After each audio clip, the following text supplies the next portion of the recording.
The ultimatum. The holographic display flickered before the Earth Coalition Security Council, casting an eerie blue glow across the faces of humanity's leaders. In the center of the projection stood Sovereign Krelvor of the Akrelian Dominion, 9 feet tall with iridescent scales that shifted between emerald and sapphire. 4 arms crossed over his armored chest as his vertical pupils narrowed in contempt. Your species has been granted an unprecedented honor. The alien ruler's voice resonated through the chamber, artificially translated, yet still carrying the natural hiss of his native tongue. The Akrelian Dominion, ruler of 1,000 star systems, has deemed Earth worthy of absorption into our perfect empire. Admiral James Chen, chairman of the Security Council, exchanged glances with his colleagues. The emergency session had been called just hours after the massacre at Proxima Centauri colony. 2,000 civilians slaughtered as a demonstration of Akrelian power. Sovereign Krelvor, Chen began, choosing his words carefully. We've received your terms. The coalition nations must surrender all military assets, dismantle our defensive systems, and accept Akrelian governance within 7 Earth days. The alien sovereign's mouth curled into what might have been a smile, revealing rows of needle-like teeth. I am pleased you understand your situation so clearly. Your species shows promise, intelligence, adaptability, resourcefulness. These are qualities we value in our servant races. Commander Elena Reyes, head of Earth's Interstellar Defense Force, stepped forward. Unlike the politicians around her, Reyes wore her military uniform, crisp and decorated with the insignia of humanity's first joint space force. Her dark eyes reflected none of the fear that permeated the room. "And if we refuse?" she asked, her voice steady. Krelvor's scales rippled in what the humans had come to recognize as amusement. "Commander Reyes, is it not? Your military record is notable for a primitive species. But surely you understand the futility of resistance. The Proxima demonstration was merely a sample of our capabilities." The holographic display shifted, showing the Akrelian armada in orbit around Mars. Hundreds of warships, each capable of reducing a city to ash. The message was clear. The Dominion has conquered species far more advanced than yours. Krelvor continued. Some fought. All fell. Those who surrendered peacefully were permitted to maintain their cultural identity, under Akrelian guidance, of course. Those who resisted. He gestured dismissively. Well, some planets are more valuable without their indigenous populations. Admiral Chen leaned forward. We request time to consult with our global governance. You have 7 rotations of your planet, Krelvor interrupted. This is non-negotiable. I await your surrender with great anticipation. As the alien ruler prepared to terminate the transmission, Commander Reyes stepped forward again. Sovereign Krelvor, before you go, I have a question. The alien paused, his head tilting in curiosity. Speak. In your 1,000 years of conquest, have you ever encountered humans before today? The question seemed to puzzle the sovereign. Your species has not ventured beyond your primitive colonies, so no, Commander, we have not. Reyes nodded slowly. That explains your miscalculation. The chamber fell silent. Even Admiral Chen looked at Reyes in alarm. This was not the diplomatic approach they had discussed. Krelvor's scales darkened. Explain yourself, human. If you had encountered us before, you would know that humans don't negotiate with murderers. Reyes stepped closer to the hologram, her voice unwavering. And after what you did at Proxima Colony, that's exactly what you are. Krelvor's upper arms uncrossed, his posture shifting from arrogant to threatening. You dare. I'm not finished, Reyes continued. You mentioned our resourcefulness, our adaptability, but you forgot our defining trait. Humans protect what's ours, and we don't bow to tyrants. The sovereign scales now pulsed a deep crimson. Your defiance is noted, Commander. Perhaps we will keep you alive long enough to witness the eradication of your homeworld. 7 days, you said. Reyes allowed herself a small smile. We'll only need 6. The transmission terminated abruptly. leaving the council chamber in shocked silence. Admiral Chen was the first to speak. "Commander Reyes, what the hell was that?" "We agreed on a diplomatic approach." "With respect, Admiral, diplomacy died with the 2,000 civilians at Proxima." Reyes turned to address the entire council. "The Akrelians murdered our people as a demonstration. They've already decided our fate. All that's left is whether we face it on our knees or on our feet. We're outgunned, outmatched. Their technology is centuries beyond ours," protested the European representative. "What you've done is condemn us all." Reyes moved to the command console and entered her security clearance. The holographic display shifted to show a different set of images, orbital schematics and technological blueprints that most of the council had never seen. "For the past 15 years, the Defense Force has been developing Project Sandcastle in secret," she explained. "After first contact with the Meridani, we knew it was only a matter of time before we encountered hostile species. Only a handful of people know about this contingency." The council members stared in disbelief at the schematics floating before them. Is this real?" whispered the African Union representative. "Very," Reyes confirmed. "We've been hiding our true capabilities. The Akrelians believe they're facing a Type 1 civilization with rudimentary interstellar travel. They have no idea what we're actually capable of." Admiral Chen studied the displays with widening eyes. "These weapon systems, the deployment facilities on Europa and Titan. How did you hide this from the council?" "Plausible deniability," Reyes replied. "In case of capture and interrogation, only those who needed to know knew. But this could change everything," the South American representative said. Reyes nodded grimly. "That's the idea. But I need unanimous authorization to activate Sandcastle Protocol. Once initiated, there's no going back." Admiral Chen looked around at his fellow council members. "The Akrelians gave us 7 days to surrender. Commander Reyes just promised them a response in 6. I suggest we decide quickly." Aboard the Akrelian flagship Inevitable Victory, Sovereign Krelvor raged at his military advisors. The audacity, the sheer primitive arrogance. His tail lashed violently, sending a junior officer scurrying for safety. These humans dare to defy the Dominion. Grand Marshal Vex, the Sovereign's most trusted military commander, remained unmoved by the display of anger. 6 centuries of service had taught him to weather his ruler's tempers. "Sovereign, if I may," the human commander's response was unusual. Vex observed. "Most species faced with our might either plead for mercy or attempt to negotiate better terms. This defiance is atypical. It is the last gasping bravado of a doomed species," Krelvor dismissed. "Nothing more." "Perhaps," Vex conceded. "Yet our intelligence on human history suggests they are unusually tenacious when threatened. Their internal conflicts demonstrate remarkable resourcefulness, even with primitive technology." Krelvor waved a dismissive hand. "They've barely mastered faster-than-light travel. Their weapons are crude. Their defenses negligible. The conquest of Earth will be nothing more than a training exercise for our junior officers." "As you say, Sovereign," Vex bowed. "However, I recommend we accelerate our timeline. The human commander's confidence, while misplaced, concerns me. They may have some hidden capability or alliance we have not detected." "You give them too much credit," Krelvor hissed. "But very well. Prepare the fleet for full invasion protocols. We will crush this resistance in 3 days, not 7. Let the humans see how the Dominion responds to defiance."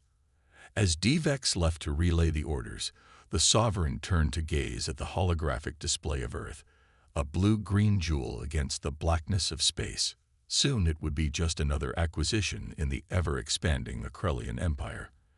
And that insolent human commander would learn the price of defiance. On Earth, Commander Reyes stood alone in her office, staring at the classified communication terminal. The Council had voted unanimously to activate Sandcastle. Now came the difficult part. She pressed her palm against the biometric scanner and spoke clearly. Commander Elena Reyes, authorization Sierra November, Charlie 001. Activate Sandcastle Protocol. The screen flashed green, then displayed a simple message. ACKNMODLE G8. Activation sequence INITA. Reyes took a deep breath, feeling the weight of what she had just set in motion. Across the solar system, hidden facilities were powering up. Stealth platforms were disengaging camouflage systems. Dormant defense networks were coming online. Her comm unit beeped. "Commander, you need to see this," came the urgent voice of her tactical officer. "The Akrelian fleet is on the move. They're not waiting 7 days." Reyes wasn't surprised. "They're coming early to catch us unprepared." "How long until they reach Earth?" "At their current acceleration, less than 36 hours. She nodded to herself. "Then we have 36 hours to spring our trap. Alert all Sandcastle facilities and contact the Meridani Embassy.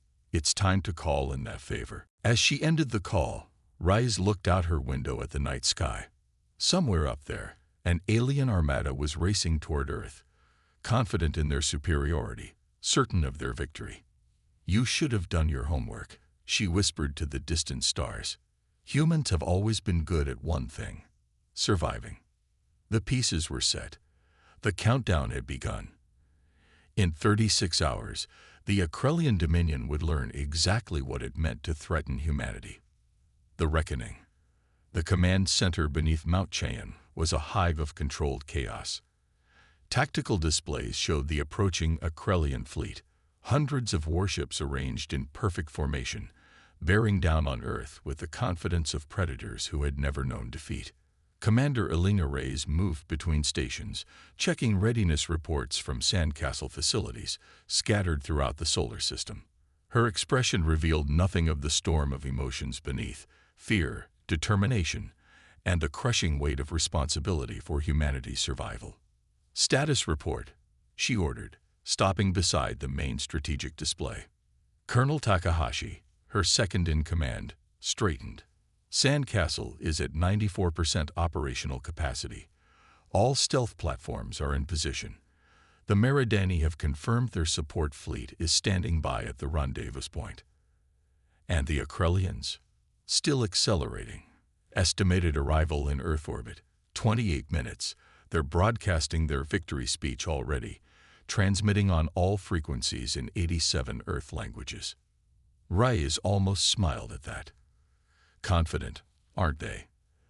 "They have reason to be," Takahashi replied grimly. "Even with Sandcastle, we're outnumbered." "Numbers aren't everything," Reyes reminded him. "The Akrelians expect to face pre-FTL defense technology. They have no idea what's waiting for them." She turned to address the entire command center. "This is what we've prepared for. Every simulation, every drill. It was all for today. Humanity gets one shot at this. Let's make it count." As if on cue, the main screen flashed with an incoming transmission. Sovereign Krelvor's scaled visage appeared, his pupils contracted to slits in the bright lights of his command bridge. "Commander Reyes," the alien ruler's artificial voice carried a note of smug satisfaction. "I see you've detected our approach.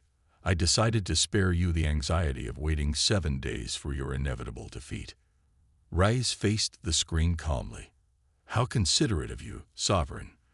Though I can't help but wonder if you're rushing in because you're afraid of what we might do if given time to prepare." Krelvor's scales rippled with amusement. "Your species' defiance continues to entertain me. Perhaps I will keep some of you as court performers after your world is conquered." His expression hardened. "Your orbital defenses have been scanned and targeted. Your pitiful fleet has scattered. You have nothing left but empty words, Commander." "You're right about one thing," Reyes conceded. "Words are empty. Actions matter.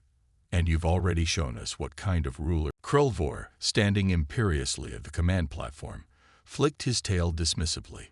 "They recognize the futility of resistance. Begin the first wave of the assault."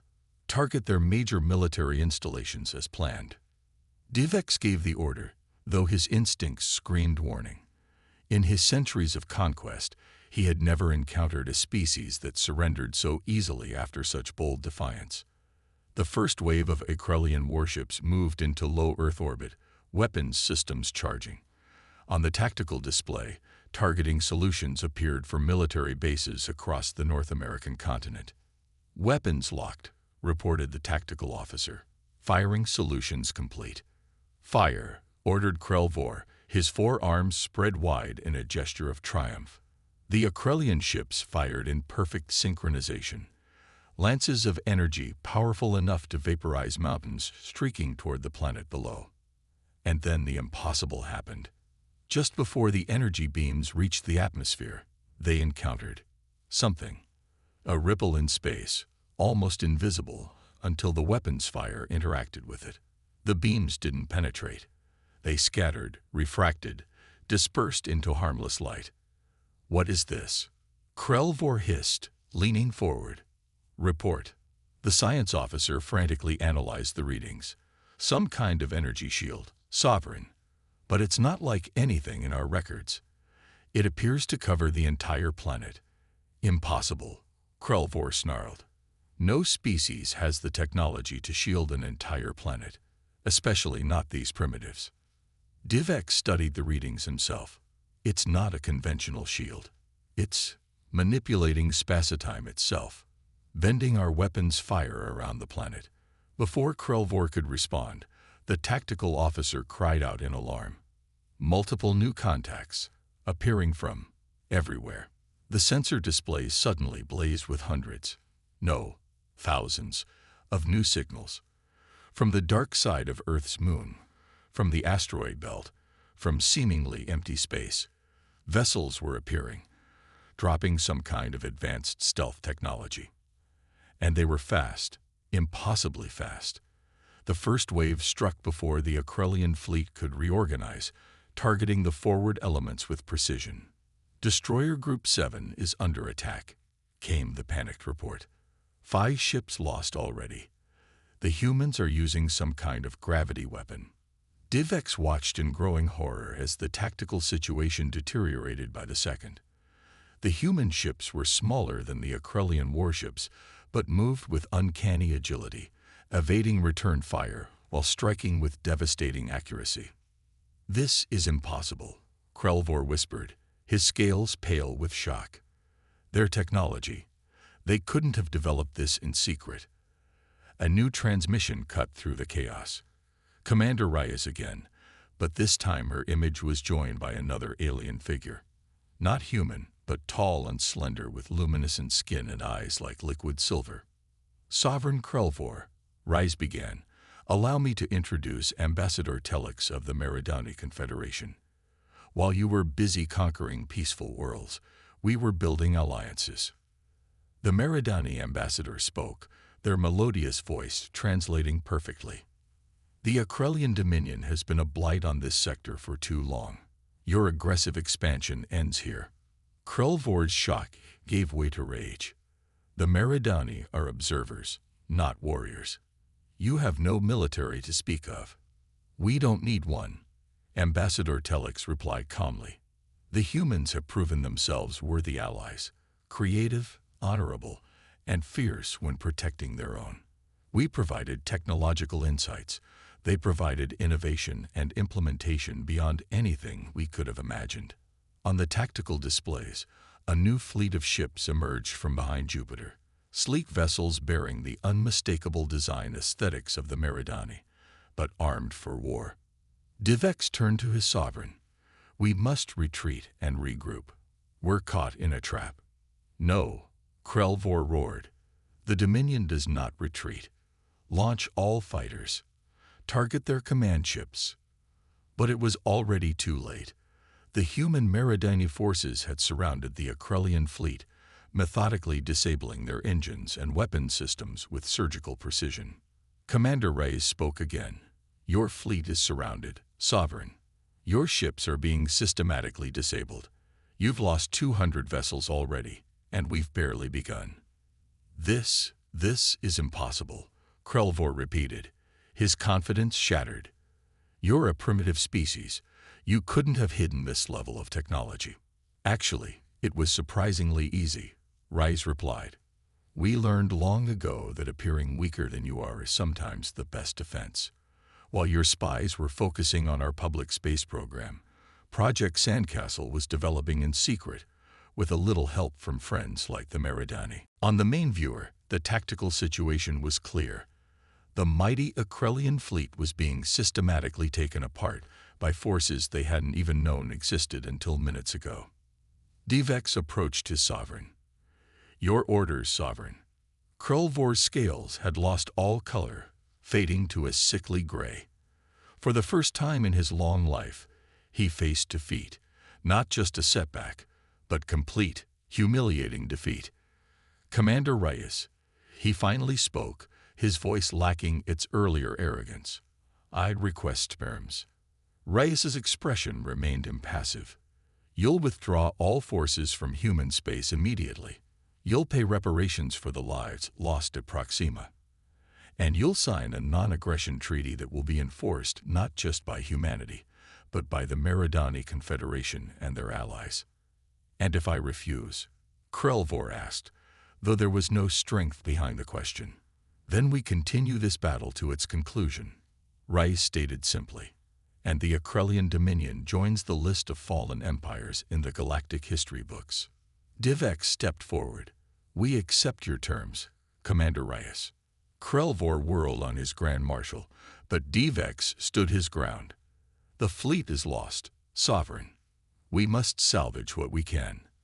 For a long moment, it seemed Krelvor might strike down his oldest advisor where he stood. Then, deflating visibly, he nodded in surrender. Transmit your terms, Commander, the once mighty sovereign said quietly. The Dominion withdraws. 3 days later, Commander Reyes stood in the United Nations Assembly Hall in New York, addressing the representatives of humanity.